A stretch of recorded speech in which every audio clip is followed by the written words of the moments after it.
ప్రభు నామానికే మహిమ కలుగును గాక. కూడి వచ్చిన మీ అందరికీ కర్మెలు ఆత్మీయ సహవాస సంఘ విశ్వాసులందరికీ మన ప్రభువును ఆయన ప్రియ కుమారుడునైన యేసుక్రీస్తు వారి శ్రేష్టమైన నామములో శుభములు మరియు అందరికీ వందనాలు. ప్రసంగి గ్రంథం 6వ అధ్యాయాన్ని మనం ధ్యానం చేసుకుందాం. ప్రసంగి గ్రంథం 6వ అధ్యాయం. ఇందులో ఉండే ముఖ్యమైన అంశం ఏంటంటే జీవితము వ్యర్థము. జీవితము వ్యర్థం. మొదటి 9 వచనాల్లో దీర్ఘాయువు, ధనము, సంతానము వ్యర్థము అంటాడు భక్తుడు. 10-12 వచనాల్లో మాటలు వ్యర్థము అంటాడు. మొదటి 2 వచనాలు చదువుతాను. సూర్యుని క్రింద దురవస్థ ఒకటి నాకు కనబడను, అది మనుష్యులకు బహు విశేషముగా కలుగుచున్నది. ఏమనగా దేవుడు ఒకనికి ధనధాన్య సమృద్ధిని ఘనతను అనుగ్రహించును, అతడేమి కోరినను అది అతనికి తక్కువ కాకయుండును. అయినను దానిని అనుభవించుటకు దేవుడు వానికి శక్తిని అనుగ్రహింపడు. అన్యుడు దాన్ని అనుభవిస్తాడు. ఇది వ్యర్థముగాను గొప్ప దురవస్థగాను కనబడుచున్నది. దేవుడు ఒకనికి ధన ధాన్య సమృద్ధిని ఘనతనిస్తాడు.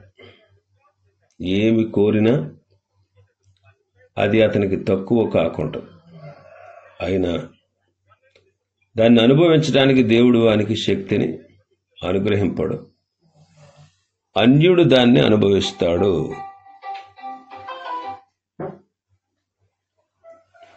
ఇది వ్యర్థము అంటున్నాడు. కాబట్టి అనుభవించడానికి వాడికి శక్తిని అనుగ్రహించకుండా అన్యుడు దాన్ని అనుభవించేటట్లుగా ఉండడం, ఇది వ్యర్థం. 5వ అధ్యాయం 19వ వచనం. మరియు దేవుడు ఒకనికి ధనధాన్య సమృద్ధి ఇచ్చి దాని యందు తన భాగము అనుభవించుటకును అన్నపానములు పుచ్చుకొనుటకును తన కష్టార్జితమందు సంతోషించుటకును వీలు కలుగజేసిన ఎడల అతనికి ఆ స్థితి దేవుని ఆశీర్వాదం వలన కలిగినది అనుకోవాలి అంటాడు.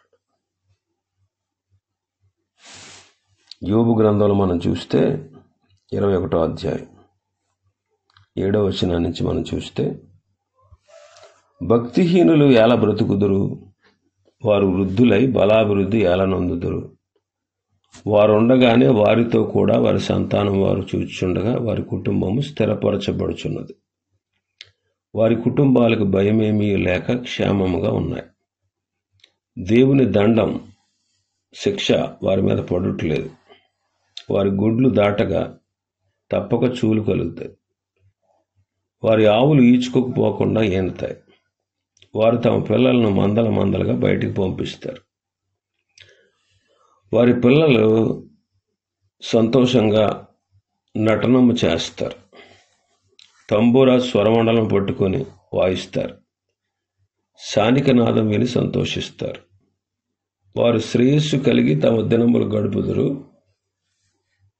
కానీ ఒక్క క్షణంలోనే పాతాళమునకు దిగిపోతారు అంటారు. ఎంతగా బ్రతికినా చివరికి వారి గతి ఏంటంటే పాతాళం.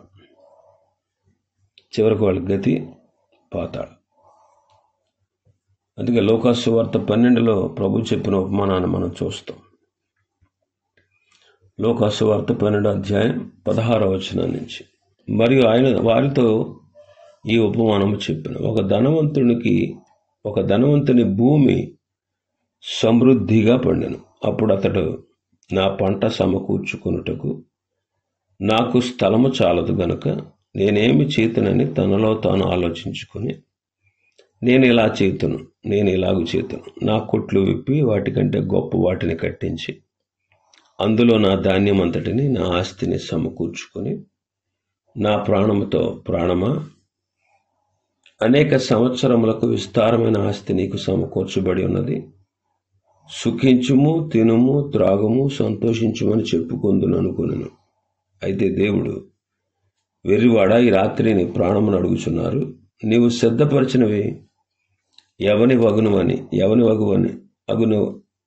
వగునని అతనితో చెప్పాను.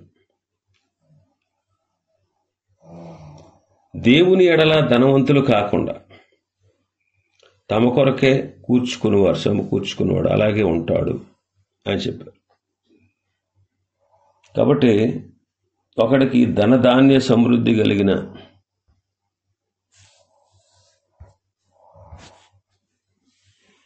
ఘనత కలిగిన ఏది కలిగినా వాడు కోరినది వాడు సంపాదించుకున్నా అది వాడు అనుభవించకుండా అన్యుడు అనుభవించడం అనేది ఇది వ్యర్థము అని మనం చూస్తాం. వ్యర్థం. ఇంకా మనం చూస్తే ఒకడు 100 మంది పిల్లలు కని దీర్ఘాయుష్మంతుడై చిరకాలము జీవించిన అతడు సుఖానుభవం ఎరుగక తగిన రీతిని సమాధి చేయబడక ఉండిన ఎడల వాని గతి కంటే పడిపోయిన పిండం యొక్క గతి మేలు అంట. పడిపోయిన పిండం యొక్క గతి మేలని నేను అనుకుంటున్నాను. అది లేమిడితో వస్తే చీకటిలోకి పోద్ది, దాని పేరు చీకటి చేత కమ్మబడుతుంది. అది సూర్యుని చూచినది కాదు, ఏ సంగతి దానికి తెలియదు.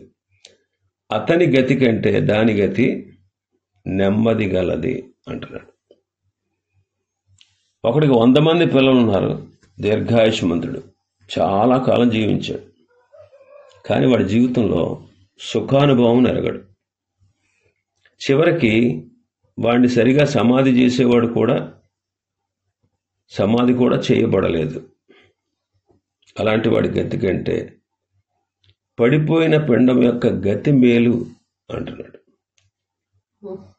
గతి మేలు అంటున్నాడు.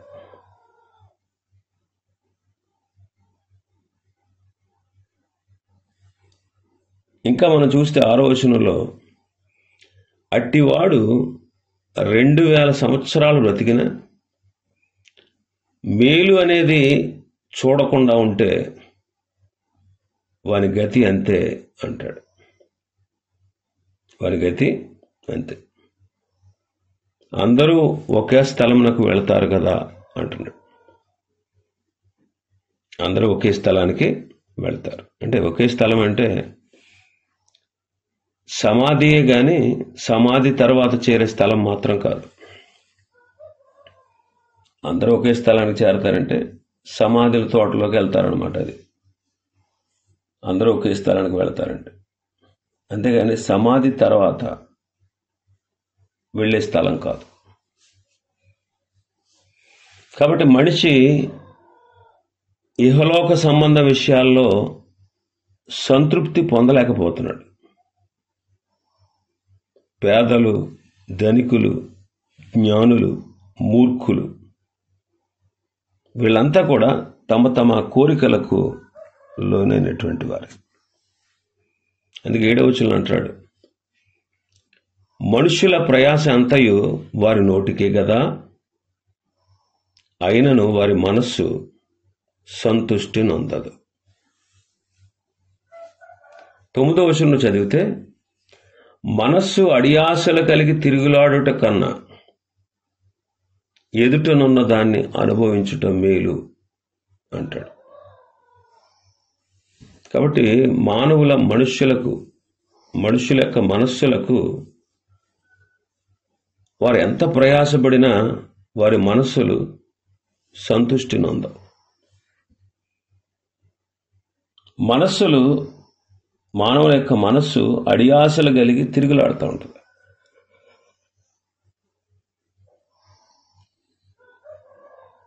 వాళ్ళ మనస్సు సంతృప్తి పొందదు, అడియాసలు కలిగి తిరుగులాడుతూ ఉంటుంది.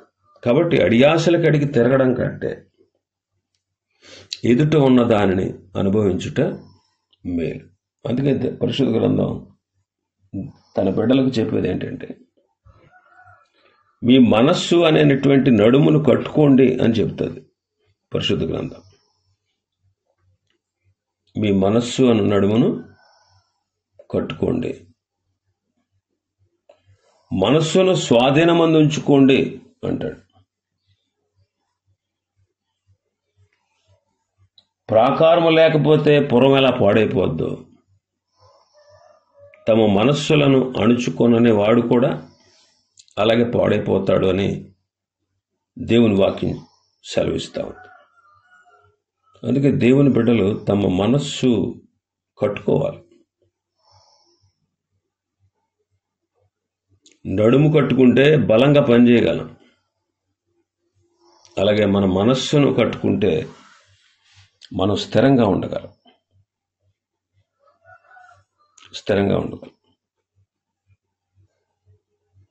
పేతురు గారు మనస్సు గురించి చాలా విషయాలు రాశాడు తన పత్రికల్లో. 2వ పత్రిక 3:17 అంటాడు, స్థిరమైన మనస్సు కలిగి ఉండాలంటాడు. మొదటి పత్రిక 5వ అధ్యాయం 5వ వచనంలో అంటాడు, మీరు ఎదుటివాని ఎడల దేన మనస్సు అను వస్త్రము కట్టుకోండి అంటాడు. పేతురు మొదటి పత్రిక 4వ అధ్యాయం 1వ వచనం చదివితే, క్రీస్తు శరీరమందు శ్రమపడెను గనుక మీరును అట్టి మనస్సును ఆయుధంగా ధరించుకోండి అంటాడు.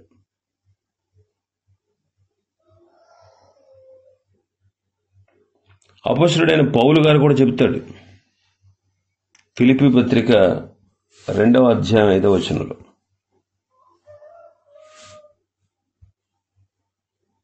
క్రీస్తు యేసునకు కలిగిన ఈ మనస్సు మీరును కలిగి ఉండుడి అంటాడు.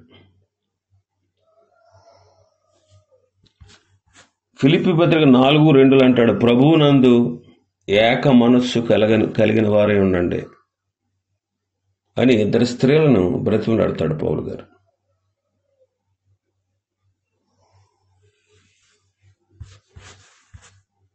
కొలస్సీ పత్రిక 2వ అధ్యాయం 3వ వచనంలో చూస్తే,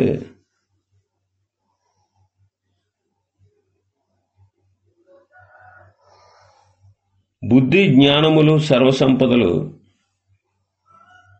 ఆయన యందే గుప్తములై ఉన్నాయి,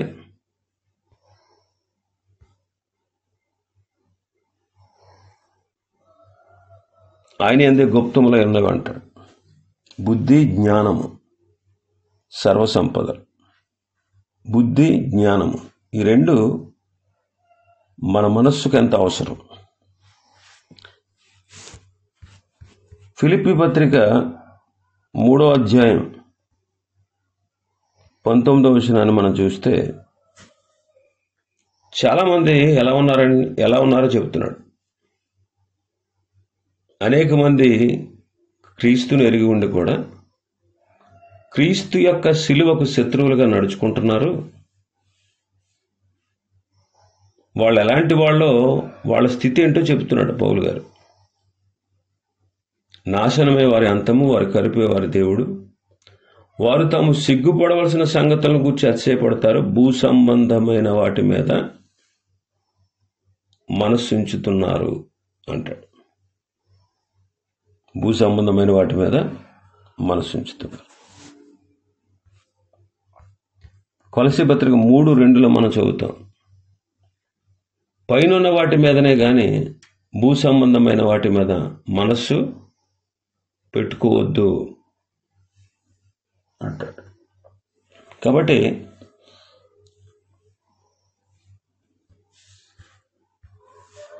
చాలామంది తమ మనస్సును ఆధీనంలో ఉంచుకోలేరు.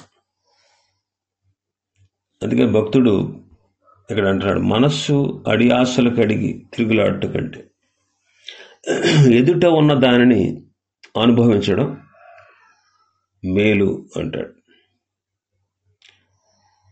మనస్సు సంతృష్టిని అందదు. కాబట్టి మన మనస్సును దేవుని మీద ఆధారపడేటట్లుగా, దేవుని వైపు చూసేటట్లుగా మనం చేసుకోవాలి. దేవుని వైపు చూసేటట్లుగా మనం చేసుకోవాలి. ఇంకా మనం చూస్తే 10 నుంచి 12 వచనాలు మన భాగంలో, ముందుండనిది బహుకాలం క్రిందనే తెలియబడెను, ఆయా మనుషులు ఎట్టివారగుదురో అది నిర్ణయమాయను, తమ కంటే బలవంతుడైన వానితో వారు వ్యాజ్యం ఆడజాలరు, ముందున్నది బహుకాలం క్రితమే తెలియబడెను అంటాడు. మనిషి యొక్క సంగతి దేవునికి తెలుసు.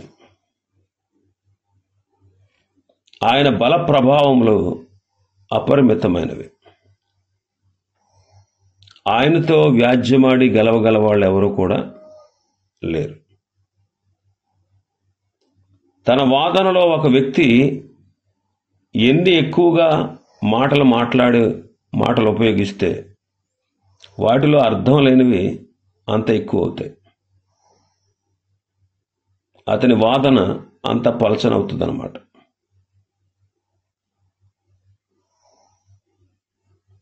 కాబట్టి అందుకే 11వ వచనం అంటాడు, పలకబడిన మాటలలో నిరర్ధకమైనటువంటి మాటలు చాలా ఉంటాయి అంటాడు.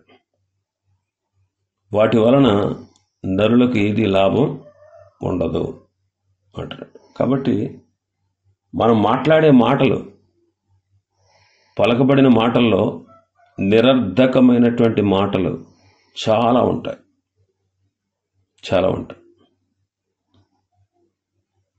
కాబట్టి మన మాటలు జాగ్రత్తగా ఉండాలి. ఎందుకంటే ఆయన ఆకాశం మీద ఉన్నాడు, మనం భూమి మీద ఉన్నాం. అందుకే యోబు గారు ప్రభువు మాట్లాడిన తర్వాత 42వ అధ్యాయంలో ఇలా అంటాడు, మొదటి వచనాన్ని చదివితే మొదటి నుంచి, అప్పుడు యోబు యెహోవాతో ఇలాగ ప్రత్యుత్తరం ఇచ్చాను, నీవు సమస్త క్రియలను చేయగలవనియు, నీవు ఉద్దేశించినది ఏదియు నిష్ఫలము కానేరదనియు నేనిప్పుడు తెలుసుకుంటుంది. జ్ఞానము లేని మాటల చేత ఆలోచనను నిరర్ధకము చేయు వీడెవడు? అలాగున వివేచన లేనివాడనైన నేను ఏమియూ ఎరుగక నా బుద్ధికి మించిన సంగతులను గూర్చి మాట్లాడితిని. నేను మాట్లాడగూర్చున్నాను, దయచేసి నా మాట ఆలకింపుము. ఒక సంగతి నిన్ను అడిగేదను, దాన్ని నాకు తెలియజెప్పు. వినికిడి చేత నేను గూర్చిన వార్త నేను వింటిని, అయితే ఇప్పుడు నేను కన్నులారా నేను చూచుచున్నాను. కావున నన్ను నేను అసహించుకొని ధూళిలోను బూడిదలోను పడి పశ్చాత్తాపపడుచున్నాను అంటాడు. జ్ఞానము లేని మాటల చేత ఆలోచన నిరర్ధకం చేయు వీడెవడు? అలాగూ వివేచన లేని వాడనైన నేను,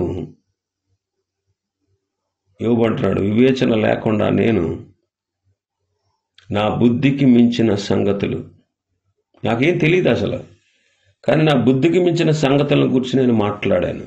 అందుకే నన్ను నేను అసహించుకొని ధూళిలో పడి బూడిదలో పడి పశ్చాత్తాపపడుచున్నాను అంటున్నాడు. కాబట్టి మన మాటలు చాలా జాగ్రత్తగా ఉండాలి. అందుకే నిరర్ధకమైన మాటలు మనం పలకబడిన మాటల్లో ఉంటాయి కనుక మన మాటలు కొద్దిగా ఉండాలి. ఇంకా ఆఖరి వచనం మనం చదివితే, నీడవలే తమ దినములన్నీ వ్యర్థముగా గడుపుకున్న మనుషుల బ్రతుకునందు ఏది వారికి క్షేమకరమైనదో ఎవరికి తెలియను. వారు పోయిన తర్వాత ఏమి సంభవించునో వారితో ఎవరు చెప్పగలరు. సొలొమోను తాను వెదకి తెలుసుకోవాలనుకున్నదే అదేంటో దాన్ని కనిపెట్టలేకపోయానని సొలొమోను ఒప్పుకుంటున్నాడు. కాబట్టి మన దినములన్నీ కూడా ఏది క్షేమకరమో మనకు తెలియదు. మన బ్రతుకునందు ఏది మనకు క్షేమకరమో మనకి తెలియదు. మనం చనిపోయిన తర్వాత ఏమి సంభవించునో ఎవరు చెప్పగలరు అంటే, అప్పట్లో యోబుకి పరిశుద్ధ గ్రంథం ఇంకా అందుబాటులోకి రాలేదు కనుక, పరిశుద్ధ గ్రంథం ఈనాడు మనకు అందుబాటులోకి వచ్చింది కనుక ఈనాడు మనకు తెలుసు మనం చనిపోయిన తర్వాత ఏమి సంభవిస్తుందో. ఆ విషయాలన్నీ ఈనాడు మనకు తెలుసు. మనం ధన్యులం. ఎందుకంటే దేవుడు సమస్తాన్ని తెలియపరిచి పరిశుద్ధ గ్రంథం అందు రాయించి ఉంచాడు. ఇప్పుడు మనకు నిజ దేవుడు ఎవరో తెలుసు, రక్షణను గూర్చి తెలుసు, సత్యాన్ని గూర్చి తెలుసు, పరలోక సంబంధమైన సంగతులు తెలుసు. చనిపోయిన తర్వాత ఒక మనిషికి ఏం జరుగుతుందో తెలుసు. చనిపోకముందే మనిషి ఎలాంటి నిర్ణయాలు తీసుకోవాలో కూడా తెలుసు. ఇవన్నీ ప్రభు మనకు తెలియజేయించారు. మనం ఈనాడు ధన్యులు. కానీ అప్పటి కాలంలో ఎవరు చెప్పలేరు. మరి సొలొమోను కాలంలో కూడా పూర్తి జ్ఞానం, దేవుని గూర్చిన, సత్యమును గూర్చిన, వాక్యమును గూర్చిన ఈ జ్ఞానం పూర్తిగా తెలుపబడలేదు. మనం ధన్యులం. దేవుడు మనకు ఈ విషయాలన్నీ తెలియపరిచాడు. ఇవి ఈ అధ్యాయంలో ఉన్నటువంటి విషయాలు. ప్రభు చిత్తమైతే మరొక అధ్యాయాన్ని రేపటి దినం మనం ప్రారంభించుకుందాం. దేవుడి వర్తమాన వాక్యాన్ని మనం వినికిడిలో ఆశీర్వదించును గాక. ఆమేన్.